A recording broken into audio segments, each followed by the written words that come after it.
Jaya plus செய்திகளுக்காக கார்த்திகா பிரகாஷ். நான் தனியறையில் இருப்பதால் முகக்கவசம் அணியவில்லை. நீங்கள் கட்டாயம் முகக்கவசம் அணிந்து வெளியில் செல்லுங்கள். விரிவான செய்திகளை பார்ப்பதற்கு முன்னதாக தலைப்புச் செய்திகளை பார்க்கலாம்.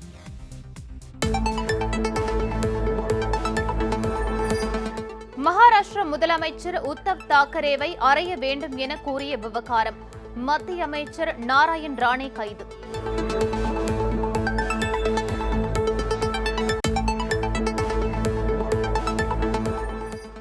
பஞ்சாப் முதலமைச்சர் அமரிந்தர் சிங்கிற்கு நெருக்கடி. பதவி நீக்கம் செய்யக்கோரி கட்சி தலைமைக்கு காங்கிரஸ் எம்எல்ஏக்கள் வலியுறுத்தல்.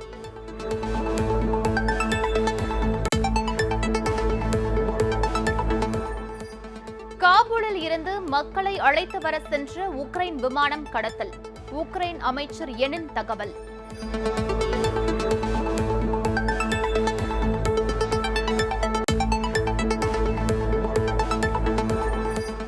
தாம்பரத்தை மாநகராட்சியாக அறிவித்தது தமிழக அரசு. பம்மல், செம்பாக்கம் நகராட்சிகளை ஒன்றிணைப்பதாக தகவல்.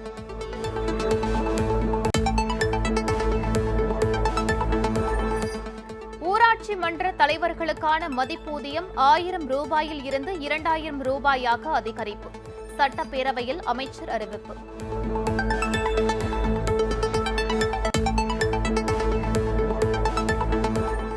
சென்னையின் பல்வேறு பகுதிகளில் இன்று நில அதிர்வு.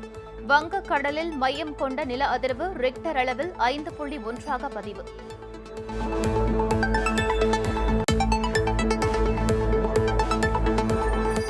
ராமேஸ்வரத்தில் கொரோனா ஊரடங்கால் மூடப்பட்டிருந்த அப்துல் கலாம் நினைவகம் 525 நாட்களுக்கு பிறகு இன்று மீண்டும் திறப்பு. சுற்றுலா பயணிகள் ஆர்வம்.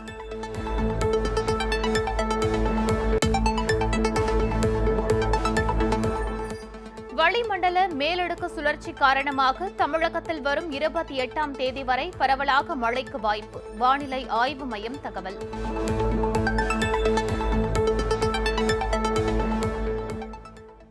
விரிவான செய்திகளை பார்க்கலாம். ஆப்கானிஸ்தானில் உள்ள உக்ரைன் நாட்டு மக்களை மீட்பதற்காக அனுப்பி வைக்கப்பட்ட விமானம் அடையாளம் தெரியாத நபர்களால் கடத்தப்பட்டுள்ளதாக அந்நாட்டு வெளியுறவுத்துறை அமைச்சகம் தெரிவித்துள்ளது. ஆப்கானிஸ்தானில் தலிபான்கள் ஆட்சியை கைப்பற்றியதை அடுத்து அந்நாட்டில் உள்ள தங்கள் நாட்டு மக்களை மீட்பதற்கான நடவடிக்கைகளை உலக நாடுகள் மேற்கொண்டு வருகின்றன. ஆப்கானிஸ்தானில் உள்ள உக்ரைன் நாட்டு மக்களை மீட்பதற்காக காபூலுக்கு அனுப்பப்பட்ட விமானம் கடத்தப்பட்டதென அந்நாட்டு வெளியுறவுத்துறை துணை அமைச்சர் எவ்கெனி எனின் தெரிவித்ததாக ரஷ்ய ஊடகங்கள் செய்தி வெளியிட்டுள்ளன.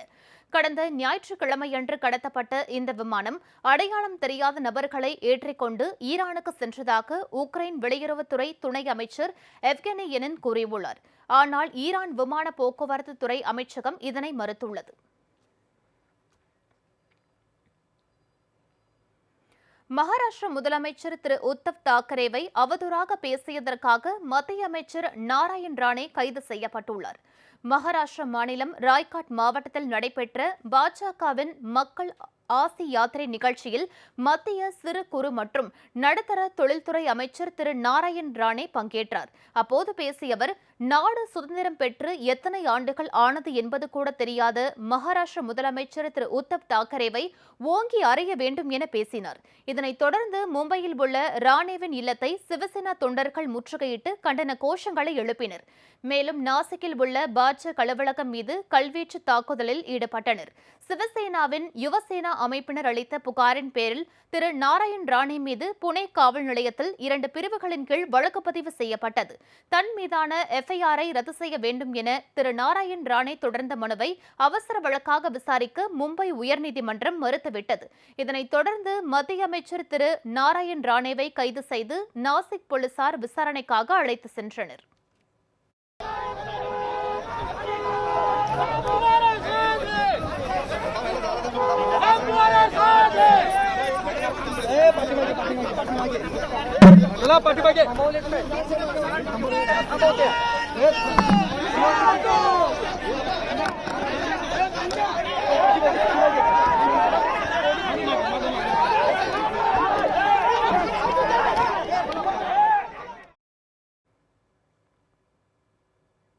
தூத்துக்குடி மாவட்டம் உடன்குடியில் நிலத்தடி நீர் உப்பு சுவையாக மாறியிருப்பதால் அதனை மாற்றும் முயற்சியில் ஈடுபட போவதாக ஊர்கூடி ஊரணி காப்பும் அமைப்பு தெரிவித்துள்ளது.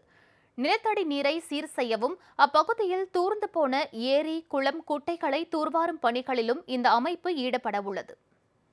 உடன்குடி சுற்று வட்டார பகுதியில், அதாவது கடலை ஒட்டி இருக்கிற தூத்துக்குடி மாவட்டத்தில் உடன்குடிங்கிற பகுதியில் சுற்று வட்டாரம் முழுக்க நிலத்தடி நீரில் உப்பு கலந்து உபயோகமே இல்லாத, அதாவது குடிக்கவோ விவசாயத்துக்கு பயன்பட முடியாத அளவுக்கு அந்த தண்ணி சுத்தமாக அழிஞ்சு போச்சு. கிட்டத்தட்ட உப்பளம் மாதிரி தான் இது இருக்குது. ஸோ இந்த நிலையை மாற்றுறதுக்கான கோரிக்கையாக அவங்க ஒரு கிராம சார்பாக என்னை அப்ரோச் பண்ணியிருந்தாங்க. தண்டுபத்து கிராமத்து பஞ்சாயத்துலேருந்து நரிக்குளம்ங்கிற இடத்துலேருந்து துவங்கியிருக்கோம். அதுக்கான மனு கொடுக்கப்பட்டிருக்கு. ஆட்சியர் நிச்சயமாக எங்களுக்கு முழு ஆதரவு கொடுத்து உங்களோட கோரிக்கையை நிறைவேற்றோம், இன்னும் ஒரு 2-3 நாளில் அதை உங்களுக்கு தூர்வாரதுக்கான அனுமதி தர்றோம் அப்படின்னு சொல்லியிருக்காங்க. புதுச்சேரி மாநில அமமுக புதுச்சேரி வடக்கு மற்றும் புதுச்சேரி தெற்கு மாநில செயலாளர்களாக நியமிக்கப்பட்டுள்ள திரு ST சேகர் மற்றும் முன்னாள் MLA திரு UC ஆறுமுகம் ஆகியோர் வில்லியனூரில் உள்ள MGR சிலைக்கு மாலை அணிவித்தனர். புதுச்சேரி மாநில அமமுக புதுச்சேரி வடக்கு, புதுச்சேரி தெற்கு என செயல்படுகிறது.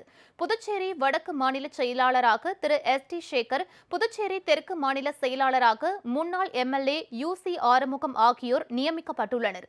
இந்நிலையில் இவர்கள் இருவரும் கழக நிர்வாகிகளுடன் சென்று வில்லியனூரில் உள்ள MGR சிலைக்கு மாலை அணிவித்தனர். விருதுநகர் மாவட்டம் கம்பாடி என்ற கிராமத்தில் அரசு உயர்நிலைப் பள்ளி கட்டடம் கட்டப்பட்ட சில மாதங்களிலேயே சேதமடைந்ததால் அச்சமடைந்துள்ள பெற்றோர்கள் பிள்ளைகளை பள்ளிக்கு அனுப்ப மறுத்து வருகின்றனர். விருதுநகர் மாவட்டம் காரியப்பட்டி அருகே கம்பாடி கிராமத்தில் அரசு உயர்நிலைப் பள்ளியின் புதிய கட்டடம் 1,69,00,000 ரூபாய் மதிப்பீட்டில் கட்டப்பட்டது. இக்கட்டடத்தை முன்னாள் முதலமைச்சர் எடப்பாடி பழனிசாமி காணொலி காட்சி மூலம் திறந்து வைத்தார். இந்த புதிய கட்டடத்தை சிமெண்ட் பூச்சிகள் பெயர்ந்து மேற்கூரையில் கம்பிகள் தெரிக்கின்றன. இதனால் பெற்றோர்கள் அச்சமடைந்து பிள்ளைகளை பள்ளிக்கு அனுப்ப போவதில்லை என தெரிவித்துள்ளனர். அதிகாரிகளை சந்தித்த கிராம மக்கள் பள்ளிக்கூடத்தை எத்தனை முறை மராமத்து பார்த்தாலும் இடிந்து விழுந்துவிடும் சூழல் உள்ளதால் தங்கள் பிள்ளைகளுக்கு பாதுகாப்பு இல்லை என தெரிவித்துள்ளனர். இப்போ பார்த்தீங்கன்னா இந்த கட்டடம் 2015 கெட்ட ஆரம்பித்தது. இந்த கட்டடம் அஸ்திவாரமே சரியில்லை. வெறும் கம்பி மணல் வச்சு கட்டிட்டு போயிட்டாங்க. தண்ணி சரியில்லை. இந்த கட்டடம் இப்போ 4 வாட்டி இடிஞ்சு பூரா சுற்றி விழுகுது. தயவுசெய்து இந்த கட்டடத்தை கட்டின அதிகாரிகள் மேலே நடவடிக்கை சீக்கிரம் எடுங்க.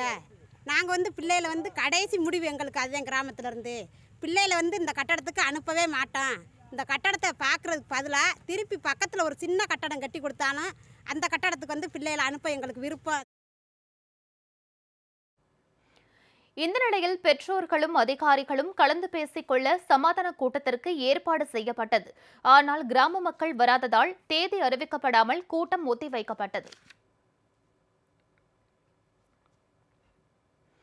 ராமநாதபுரம் மாவட்டம் பாம்பு விழுந்தான் என்ற கிராமத்தை சேர்ந்த மக்கள் தங்கள் கிராமத்தில் நியாய விலைக்கடை அமைத்து தரக்கோரி மாவட்ட ஆட்சியர் அலுவலகத்தை முற்றுகையிட்டு போராட்டத்தில் ஈடுபட்டனர். ராமநாதபுரம் மாவட்டம் பாம்பு விழுந்தான் என்ற கிராமத்தில் இயங்கி வந்த நியாய விலை கடை கட்டடம் மோசமான நிலையில் இருப்பதால் வேறு இடத்திற்கு மாற்றப்பட்டது. இதனால் 6 மாத காலமாக அங்கு நியாய விலை கடை இல்லாததால் மக்கள் சிரமத்திற்கு ஆளாகினர். இந்த நிலையில் தங்கள் கிராமத்திற்கு நியாய விலை கடை அமைத்து தரக்கோரி மக்கள் மாவட்ட ஆட்சியர் அலுவலகத்தை முற்றுகையிட்டு போராட்டத்தில் ஈடுபட்டனர். நியாய விலை கடை திறக்கும் வரை பொருட்களை வாங்கப் போவதில்லை என தெரிவித்துள்ள அவர்கள் ஆட்சியரை நேரில் சந்தித்து மனு அளித்தனர். 15 வருஷமா எங்கள் ஊரில் இயங்கி இருந்த ரேஷன் கடையை 4 ஊர் 5 ஊர் பாம்பு விழுந்தான் சார். 4 ஊர் 5 ஊருக்கு தாண்டி கொண்டு அந்த கடையை வச்சுட்டாங்க. எங்களால் அங்கே போய் ரோட்டை கிராஸ் பண்ணி வாங்க முடியுதில்ல. ஏன்னா நிறைய ஆக்சிடென்ட் நடக்குது அந்த இடத்துல. 4 வழிச்சாலை வந்ததுனால எங்கள் ஊருக்கே அந்த கடை வரணும்னு தான் நாங்கள் கோரிக்கை வைக்க வந்திருக்கோம். ரெண்டாவது பொருளுக அரிசி சீனியை தவிர்த்து வேறு எதுவுமே போடுறாங்கல்ல. ஆனால் எங்கள் ரேஷன் கார்டுக்கு ஒவ்வொரு நபருக்கு மெசேஜ் வந்துடுது. எல்லா பொருளும் போட்டதாக மெசேஜ் வந்துடுது. மதுரை மாநகரின் முக்கிய போக்குவரத்து சந்திப்புகளில் குழந்தைகளை வைத்து பிச்சை எடுப்பது அதிகரித்துள்ளதாக தொடர் புகார்கள் எழுந்து வருகின்றன. மதுரை மாநகரில் போக்குவரத்து நெரிசல் மிகுந்த காளவாசல், பெரியார் பேருந்து நிலையம், மாட்டுத்தாவணி உள்ளிட்ட பகுதிகளில் குழந்தைகளை பயன்படுத்தி வட மாநில கும்பல் பிச்சை எடுக்கும் அவலம் நடைபெற்று வருகிறது. குழந்தைகளை பயன்படுத்தி கார் கண்ணாடி மற்றும் வாகனங்களில் உள்ள தூசுகளை துடைப்பது போல பணம் கேட்பதாகவும், பணம் தராத வாகன ஓட்டிகளை அவர்களது மொழிகளிலேயே அவதூறாக பேசுவதாகவும் குற்றச்சாட்டு எழுந்துள்ளது. அந்த குழந்தைகள் கல்வி கற்பதற்கு உதவுவதாக கூறினால் உடனடியாக அங்கிருந்து வெளியேறி விடுவதாக சமூக ஆர்வலர்கள் தெரிவித்துள்ளனர். இது தொடர்பாக சமூக நலத்துறை மற்றும் காவல்துறை இணைந்து உரிய நடவடிக்கை எடுக்க வேண்டும் என குற்றச்சாட்டு எழுந்துள்ளது. பிள்ளைகளை இப்போ வந்துங்கன்னா கொரோனா காலங்களில் நிறையா அதிகமாக பெருகிருச்சு. ஏன்னா வாழ்வாதாரம் இழந்து அங்கே உள்ள கிராம பகுதிகளெல்லாம் உள்ள நகர பகுதிக்கு வந்துட்டாங்க. அப்போ என்ன செய்யணும்னா கோயில் வழிபாடுகள், மசூதிகள், இந்த மாதிரி இல்லைன்னா ஒரு வழித்தடங்கள் எல்லாம் பார்த்திங்கன்னா பிள்ளைகளை பிச்சை எடுக்க விட்டு அதோடைய அந்த மாதிரி எடுக்கிறத நோக்கம் இருக்குது. அதனால் அவங்களையும் ஒரு படிக்கிறவங்க பிள்ளைகளாக குழந்தைகளில் அவங்க படிக்கிறாங்களா படிக்கலையா என்றதை நீங்கள் ஆய்வு செஞ்சு சமூகத்துறையோ இல்லை மற்றும் இந்த குழந்தை நல பாதுகாப்பு அலுவலரோ இல்லை மாவட்ட இந்த 3 சேர்ந்து அதை பேஸ் பண்ணிடணும். அதை ஒருங்கிணைத்து அவங்களை கணக்கெடு செய்யணும். எங்கெங்கே அந்த சந்திப்புகளில் எடுக்கிறாங்கன்றத ஒரு ஆய்வு பண்ணி பிச்சை எடுக்கிற குழந்தைகளே ஆரம்பத்திலே பிச்சை எடுப்பதை தடுக்கிற நோக்கம் வரணும். இனி வரும் செய்திகள் சிலவற்றை வேக செய்திகளாக தற்போது பார்க்கலாம். நாட்டின் 75வது சுதந்திர தின விழாவை முன்னிட்டு கன்னியாகுமரியில் இருந்து டெல்லி வரை மிதிவண்டி பயணம் மேற்கொள்ளும் மத்திய பாதுகாப்பு படை வீரர்களுக்கு விருதுநகர் மாவட்டம் சாத்தூரில் வழி அனுப்பு விழா நடைபெற்றது. கன்னியாகுமரியில் இருந்து டெல்லி செல்லும் வழியில் சாத்தூர் வந்தடைந்த வீரர்களை மாவட்ட காவல் கண்காணிப்பாளர் வரவேற்றார். சிலம்பாட்ட கழகத்தை சேர்ந்த கலைஞர்கள் சிலம்பாட்டம் செய்து வீரர்களை உற்சாகப்படுத்தினர்.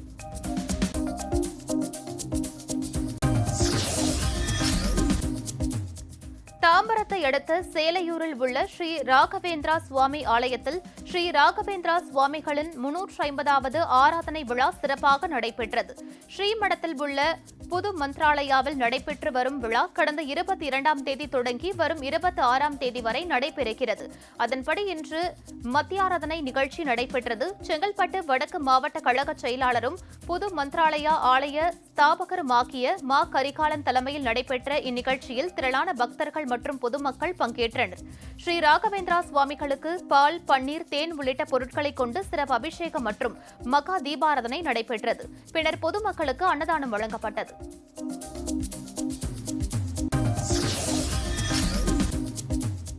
தமிழகத்தின் கடற்கரையை ஒட்டி நிலவும் வளிமண்டல மேலடுக்கு சுழற்சி காரணமாக இன்று முதல் வரும் 28ஆம் தேதி வரை பரவலாக மழை பெய்ய வாய்ப்புள்ளதாக சென்னை வானிலை ஆய்வு மையம் தெரிவித்துள்ளது.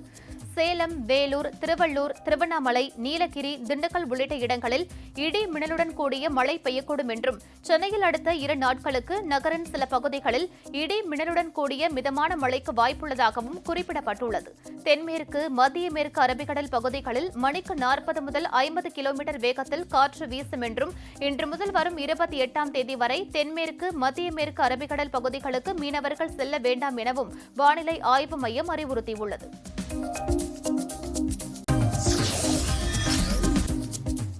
வன்னியர்களுக்கு 10.5% இடஒதுக்கீடு அடிப்படையில் நியமனங்களை மேற்கொள்ள ஏன் தடை விதிக்கக்கூடாது என கேள்வி எழுப்பிய சென்னை உயர்நீதிமன்றம் இதுகுறித்து தமிழக அரசு நாளை விளக்கம் அளிக்க உத்தரவிட்டுள்ளது.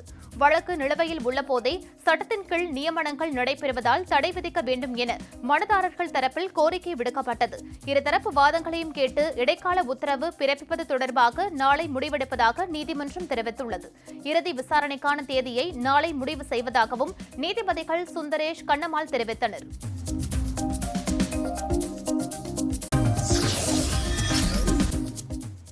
மயிலாடுதுறை மாவட்டம் குத்தாலம் வடக்கு ஒன்றிய அமமுக நிர்வாகிகள் பங்கேற்ற ஆலோசனைக் கூட்டம் தேரந்தூரில் நடைபெற்றது. மயிலாடுதுறை மாவட்ட செயலாளர் திரு பாரிவள்ளல், வடக்கு ஒன்றிய செயலாளர் திரு MS ராஜேந்திரன், ஒன்றிய நகர பேரூர் கழக செயலாளர்கள் மற்றும் பிற அணி பொறுப்பாளர்கள் பங்கேற்றனர். கழக வளர்ச்சிப் பணிகள், உறுப்பினர் சேர்க்கையை தீவிரப்படுத்துவது குறித்து ஆலோசிக்கப்பட்டது.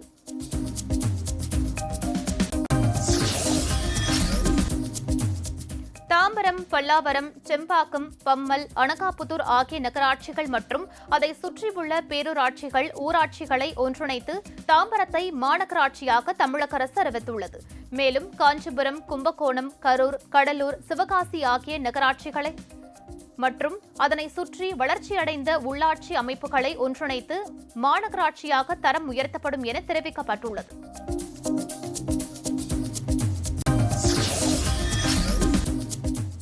ஊராட்சி மன்ற தலைவர்களுக்கான மதிப்பூதியம் 1000 ரூபாயில் இருந்து 2000 ரூபாயாக உயர்த்தப்படுவதாக சட்டப்பேரவையில் தமிழக அரசு அறிவித்துள்ளது.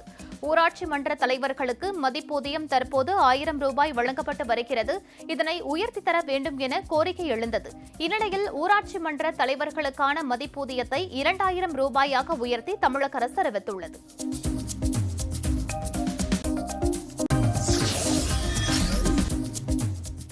மருத்துவ படிப்பில் சேர இடம் வாங்கி தருவதாக கூறி 45 லட்சம் ரூபாய் மோசடி செய்த நபரை செங்கல்பட்டு மாவட்ட குற்றப்பிரிவு போலீசார் கைது செய்தனர். சென்னை அடையாறு இந்திரா நகர் பகுதியைச் சேர்ந்த MMR மதனிடம் செங்கல்பட்டு மாவட்டம் மெய்யூர்குப்பம் பகுதியைச் சேர்ந்த மீனவர் சேகர் என்பவர் மருத்துவக் கல்லூரி சேர்க்கைக்காக 45 லட்சம் ரூபாய் கொடுத்துள்ளார். சீட் வாங்கி தராததுடன் பணத்தை திரும்ப கேட்டபோது ஏமாற்றி வந்துள்ளார். இந்த சோகத்தில் மாணவர் புகழேந்தி தற்கொலை செய்து கொண்டார். இந்நிலையில் தலைமறைவாக இருந்த மதனை போலீசார் கைது செய்தனர். அவரை 15 நாள் சிறையில் அடைக்க நீதிமன்றம் உத்தரவிட்டது.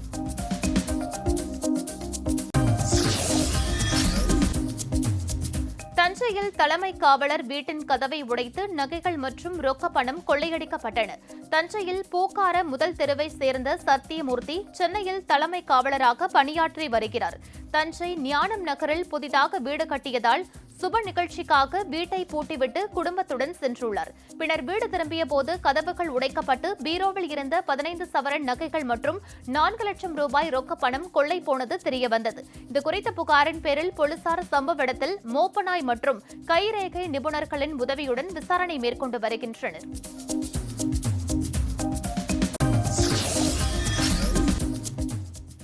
உச்சநீதிமன்றத்தின் முன்பு கடந்த 16ஆம் தேதி தீக்குளித்த பெண் சிகிச்சை பலனின்றி உயிரிழந்தார். பகுஜன் சமாஜ் MP துல்ராய் மீது அளித்த பாலியல் புகார் அளித்த அந்த பெண் மீதும் அவரது நண்பர் மீதும் போலி வயது சான்றிதழ் அளித்ததாக வாரணாசி போலீசார் வழக்கு பதிவு செய்தனர். இதனைத் தொடர்ந்து கடந்த 16ஆம் தேதியன்று உச்சநீதிமன்றத்தின் முன்பு இருவரும் தீக்குளித்தனர். இருவரும் மருத்துவமனையில் சிகிச்சை பெற்று வந்த நிலையில் அப்பெண் சிகிச்சை பலனின்றி உயிரிழந்தார்.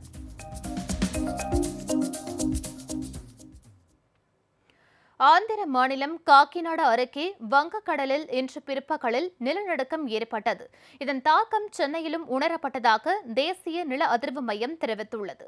காக்கிநாடா அருகே வங்கக்கடலில் 10 கிலோமீட்டர் ஆழத்தில் இன்று பகல் 12:35 மணிக்கு நிலநடுக்கம் ஏற்பட்டுள்ளது. ரெக்டர் அளவுகோலில் இது 5.1 பதிவாகி இருப்பதாக தெரிவிக்கப்பட்டுள்ளது. இந்த நிலநடுக்கத்தின் தாக்கம் சென்னையின் சில இடங்களில் உணரப்பட்டது. அம்பத்தூர் மற்றும் சுற்றுவட்டார பகுதிகளில் நில அதிர்வு உணரப்பட்டது தெரியவந்துள்ளது. சென்னையில் அடையாறு, அண்ணா சாலை, நுங்கம்பாக்கம், போரூர் உள்ளிட்ட இடங்களிலும் நில அதிர்வு உணரப்பட்டது. சென்னை குன்றத்தூர்லேருந்து பேசுகிறேன். நான் ஒரு 1/2 அன் அவர் பிஃபோர் இருக்கும். நான் என்னோடய பொண்ணு தான் வீட்டில் இருந்தோம். வீட்டில் இருக்கும்போது பார்த்தீங்கன்னா நல்லா ஒரு எர்த்குவேக் பண்ண மாதிரி ஒரு ஃபீல் எனக்கு. ஆனால் நான் சும்மா சரி எங்கள் பாப்பா கேட்டு நம்ம சேர் எதாவது ஆட்டியாமா என்னன்னு சொன்னேன். இல்லை எதுவும் பண்ணலன்னு சொன்னான். ஆனால் ஒரு 1/2 அன் அவருக்கு அப்புறம் நான் வீடியோ நியூஸ் சேனல் பார்க்குறேன், அந்த மாதிரி வந்திருக்குன்னு சொன்னாங்க. சென்னை வடபழனிலேருந்து கோபிநாத். கரெக்டாக இன்றைக்கி ஒரு 12:30 போல் நான் வீட்டில் உட்காந்து ஃபோன் யூஸ் பண்ணிகிட்டே இருக்கும்போது திடீர்னு ஒரு ஷேக் ஆன மாதிரி ஒரு ஃபீல் ஆச்சு சோஃபா சீட்டு. என்னடா இது அப்படின்ற மாதிரி யோசிச்சேன். சரி, அதுக்கப்புறம் பெருசாக அதுவும் தெரியல. அந்த டைம் ஒரு டம்ளருமே கூட இருந்துச்சு. சரி, ஓகே, பெருசாக கண்டுக்கல. அதுக்கப்புறமேட்டா நியூஸ் வச்சு பார்க்கும்போது தான் சென்னையில் லேசான நிலநடுக்கம்னு சொன்னாங்க. அப்போ கொஞ்சம் பதட்டமாச்சு. அப்புறம் ஃப்ரெண்ட்ஸுக்கெலாம் கொஞ்சம் ஃபோன் பண்ணி இன்ஃபார்ம் பண்ணேன். நீலகிரி மாவட்டம் கூடலூர் அருகே வீட்டிற்குள் புகுந்த காட்டு யானைகள் அரிசி, பருப்பு, சர்க்கையை உண்டு சென்றன. வீட்டில் இருந்தவர்கள் அலறியடித்துக் கொண்டு குழந்தைகளுடன் வெளியே சென்று உயிர் தப்பினர். கூடலூர் அடுத்த நாடுகாணி, தேவாலா, புளியம்பாறை, ஆமைக்குளம் போன்ற பகுதிகளில் அச்சுறுத்தி வரும் காட்டு யானையை விரட்டக்கோரி பொதுமக்கள் சாலை மறியலில் ஈடுபட்டனர். இந்நிலையில் நாடுகாணி பகுதியில் ரங்கராஜ் என்பவர் நள்ளிரவில் தனது குடும்பத்தினருடன் உறங்கிக் கொண்டிருந்தார். வீடு உடைக்கும் சப்தத்தை கேட்டு யானை வந்ததை உணர்ந்து வீட்டில் இருந்த குழந்தைகள் உட்பட அனைவரும் அங்கிருந்து தப்பி அருகில் இருந்த நண்பர் வீட்டிற்கு சென்றனர். வீட்டிற்குள் நுழைந்த யானை சமையல் அறையில் இருந்த அரிசி, பருப்பு, சர்க்கரையை உட்கொண்டதுடன் பிற பொருட்களையும் சேதப்படுத்தியது. 20 வீடு இருக்குது. எங்களுக்கு ரோடு வசதியும் இல்லை, ரோட்டு கரண்ட் வசதி இல்லை. நைட்டு வந்து யானை வீடெல்லாம் உடச்சி பொருளுங்கெல்லாம் சாப்பிட்டுச்சு. வீட்டு உள்ள வந்து 2 லேடிஸு 3 ஜென்ஸு 3 குழந்தைங்க இருக்குது. அந்த குழந்தைங்கள வச்சுட்டு முன்னாடி வந்து யானை உடச்சதுனால பின்வாசல் வழியாக போயிட்டோம். மறுபடி பின்னாடி வந்து வீடை உடச்சி அரிசி பருப்பு சர்க்கரை எல்லாத்தையும் சாப்பிட்டுச்சு. நாங்கள் பக்கத்து வீட்டுக்கு போய் நாங்கள் உயிர் மட்டும் பொழைச்சிட்டோம். யானையை பிடிக்க ஏதாவது உதவி செய்யணும். மயிலாடுதுறை மாவட்டத்தை சேர்ந்த பட்டதாரி இளைஞர் ஒருவர் உணவுக்கு பயன்படும் காளானை பசுமை குடில்களில் வளர்த்து கணிசமாக லாபம் ஈட்டி வருகிறார். அது பற்றிய ஒரு பார்வை. மயிலாடுதுறை மாவட்டம் சீர்காழி அடுத்த திருமயிலாடி கிராமத்தை சேர்ந்தவர் வினோத். பொறியியல் பட்டதாரியான இவர் எலக்ட்ரிக்கல் துறை படித்துவிட்டு பாண்டிச்சேரியில் உள்ள ஒரு தனியார் கம்பெனியில் வேலை பார்த்து வந்தார். விவசாயத்தின் மீது கொண்ட ஆர்வம் காரணமாக தனது வேலையை ராஜினாமா செய்துவிட்டு சொந்த ஊரில் உள்ள 2 ஏக்கரில் விவசாயம் செய்ய முடிவெடுத்தார். தற்போதைய காலகட்டத்தில் விவசாயம் என்பது லாபமில்லாத தொழிலாக உள்ள நிலையில் லாபகரமான விவசாயமாக செய்வதற்கு பல்வேறு ஆராய்ச்சிகள் செய்து காளான் வளர்க்க முடிவெடுத்தார். இதற்கான தொழில்நுட்பங்களை தனியார் காளான் உற்பத்தி கூடங்களுக்கு சென்று நேரில் பார்வையிட்டும் வேளாண் துறை அதிகாரிகள் ஆலோசனை கேட்டும் செயல்படுத்த தொடங்கினார். காளான் விதைகளை நடவு செய்து அவற்றை தூய்மை செய்வதற்கு உற்பத்தி கூடம் அமைத்தார். பின்னர் காளானை வளர்ப்பதற்கு 3 பசுமை குடில்கள் அமைத்தார். அவற்றில் பட்டன் வகை காளானை வளர்த்து சென்னை, கேரளா, ஆந்திரா, கோவை, திருச்சி உள்ளிட்ட பல்வேறு இடங்களுக்கு ஏற்றுமதி செய்து வருகிறார். கிலோ 200 ரூபாய் என்ற மொத்த விலையில் வியாபாரிகளுக்கு நேரடியாக அனுப்பி வைக்கிறார். இதன் மூலம் தான் வேலை பார்த்து வாங்கிய சம்பளத்தை விட பல மடங்கு சம்பாதிப்பதாகவும் இதன் மூலம் 4 பேருக்கு தொடர்ந்து வேலைவாய்ப்பு அளிப்பதாகவும் தெரிவித்துள்ளார். வெளியில் போய் நம்ம வேலை பார்த்தாலும் ஒரு மாத சம்பளம் வேலை பார்த்தாலும் நமக்கு எவ்வளோ கிடைச்சிட போகுது. அதிகபட்சம் போனால் இப்போ இருக்கிறதுல ஒரு 30 ரூபா 40 ரூபா நமக்கு கிடைக்கிதுன்னு வச்சுக்குமே. ஒரு இதில் வேலை பார்க்குறோம், கம்பெனியில் எலக்ட்ரிக்கல் இன்ஜினியராக இருக்கேன். ஒரு கிராஜுவேட்டுக்கு அவ்வளோதான் வருதுன்னு வச்சுப்போம். அங்கே போயிட்டு இருக்கிற ப்ரெஷர்லையும் ஒர்க் டென்ஷன்லையும் இருக்கிறது உங்களுக்கு இந்த இடத்துல இருக்காது. உங்களுக்கு இது நீங்கள் பண்ணுறது அமைதியாக இருக்கும். நீங்கள் டெய்லியும் வரீங்களா, ஃபேஸ்ஃபுல்லாக இருக்கும். உங்களுக்கு விருப்பப்பட்டதை நீங்கள் எந்த நேரத்தில் வேணாலும் நீங்கள் பண்ணிக்கலாம். இந்த டயத்தில் தான் பண்ணணும்னு அவசியம் கிடையாது. அங்கே அவன் சொன்ன அசைன்மெண்ட்டை அப்போ முடிச்சு கொடுக்கணும். இது அப்படி கிடையாது. இது ஒரே ஒரு உங்களுக்கு என்னென்னா அவங்க ஆர்டர் கேட்குறப்ப அந்த டயத்துக்கு டெலிவரி கொடுக்குறது மட்டும்தான். அந்த இது மட்டும்தான் இருக்கும். அந்த டயத்துக்கு கல்டிவேட் பண்ணிட்டீங்க அப்படின்னா டெலிவரி உங்களுக்கு ஈஸியாக இருக்கும். ஒன்றும் பிரச்சனையே கிடையாது. அதை விட எங்களுக்கு இதில் பார்த்தீங்கன்னா வருமானம் வந்துட்டு அதை விட அதிகமாக தான் எங்களுக்கு கிடைக்குது. அதனால் இது எங்களுக்கு சந்தோஷமாக தான் இருக்குது. நான் வெளியில் போய் வேலை பார்க்குறதுக்கும் இங்கே வேலை பார்க்குறதுக்கும். நான் ஏற்றுமதி பார்த்தீங்கன்னா இப்போதைக்கு பண்ணிகிட்டு இருக்கிறத வந்துட்டு சென்னைக்கு பண்ணுறோம், கேரளாவுக்கு பண்ணுறோம், மார்த்தாண்டம், இங்கே திருச்சி, தஞ்சாவூர், கும்பகோணம் இந்த மாதிரி இதில் பண்ணிகிட்ருக்குறோம். இவரது காளான் வளர்ப்பு கூடத்தை பார்வையிட்ட வேளாண் உதவி இயக்குநர் சுப்பையன் புரதச்சத்து மிகுந்த காளான் லாபகரமான தொழில் என்றும் இதுகுறித்து பல விவசாயிகளுக்கு இளைஞர் வினோத்தின் காளான் வளர்ப்பு கூடத்தில் பயிற்சி அளிக்க முயற்சி செய்து வருவதாகவும் தெரிவித்தார். காளான் வளர்ப்பில் 50% பணம் காளான் விதை வாங்குவதற்கு செலவாகும் எனவும் இத்தகைய விதை தொழில்நுட்பம் தமிழக அரசு சார்பில் மயிலாடுதுறை மாவட்டத்தில் வழங்கினால் காளான் வளர்ப்பில் ஈடுபடுவதற்கு பல இளைஞர்கள் முன்வருவார்கள் என்றும் வினோத் தெரிவித்துள்ளார். ஜெயா பிளஸ் செய்திகளுக்காக நாகையிலிருந்து செய்தியாளர் சுந்தரமூர்த்தி.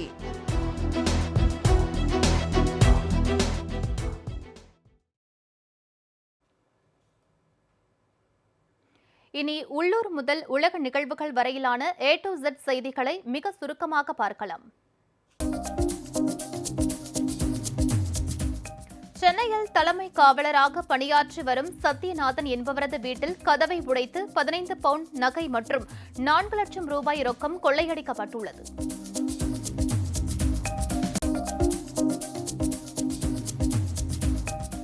திருச்சி மாநகர் உறையூரில் இருந்து குழுமணி செல்லும் சாலையில் உள்ள லிங்கம் நகரில் பாம்புகள் பின்னி பிணைந்து நடனமாடியதை அப்பகுதி மக்கள் செல்போனில் படமெடுத்து சமூக வலைதளங்களில் பதிவிட்டுள்ளனர்.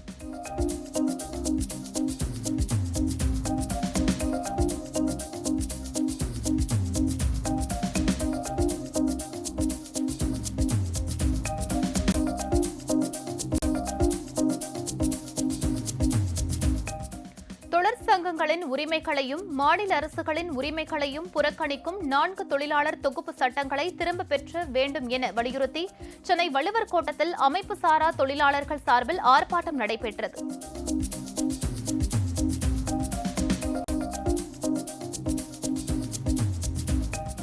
மெடிக்கல் சீட் வாங்கி தருவதாக கூறி 45 லட்சம் கோடி ரூபாய் மோசடி செய்த நபரை கைது செய்து செங்கல்பட்டு மாவட்ட குற்றப்பிரிவு போலீசார் நடவடிக்கை மேற்கொண்டனர்.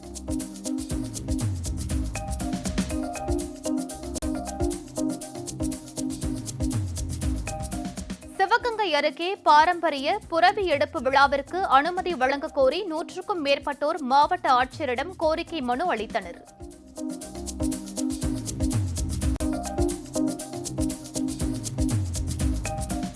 வேலூர் மாவட்டம் அரியூர் தங்க கோவிலில் 14ஆம் ஆண்டு விழாவை முன்னிட்டு அஷ்டலட்சுமி ஹோமம் நடைபெற்றது.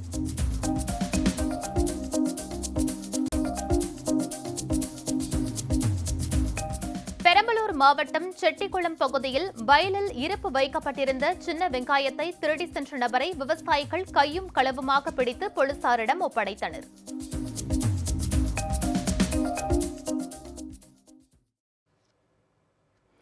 தொடர்ந்து மற்ற செய்திகளை வழங்க காத்திருக்கிறார் மோனிஷா. அடுத்தடுத்த நிகழ்வுகளுக்கு தொடர்ந்து பாருங்கள் ஜெயா பிளஸ் தொலைக்காட்சியில்.